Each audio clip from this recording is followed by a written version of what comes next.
केवळ 44 योजना आणि सेवा अशा आहेत 44 की ज्याच्याकरता 90% लोक अप्लाय करतात.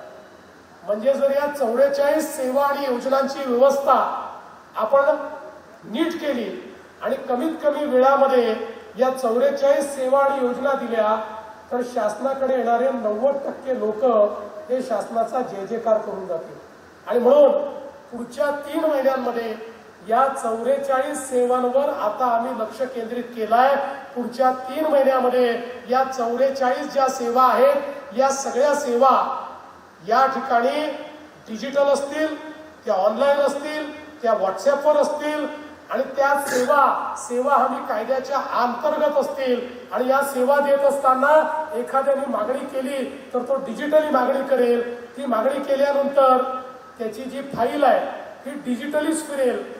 डिजिटली ती कोणाकडे गेली आहे ते त्याला पाहता येईल. म्हणजे कोणी फाईल थांबवू शकणार नाही, कारण स्क्रीनवर दिसेल की फाईल कोणाकडे अडलेली आहे. आणि एआयचा उपयोग केला असल्यामुळे एखाद्याकडे जास्त फाईल अडली तर तात्काळ त्याच्या वरिष्ठाकडे निरोप जाईल की यांनी फाईल अडवून ठेवलेली आहे.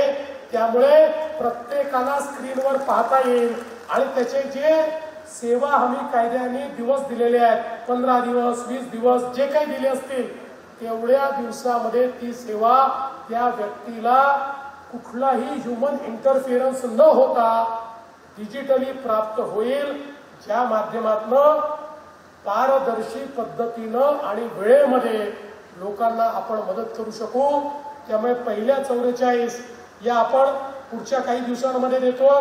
त्यानंतर 200 सेवा ज्या आहेत त्या 26 जानेवारीपर्यंत देतो आणि 1 मे पर्यंत सगळ्या 1100 सेवा याच पद्धतीने आम्ही देणार आहोत. ज्या माध्यमातून आज तहसील कार्यालयामध्ये किंवा आपल्या जिल्हाधिकारी कार्यालयामध्ये जी गर्दी दिसते ही गर्दीच आपल्याला समाप्त करून टाकायची आहे.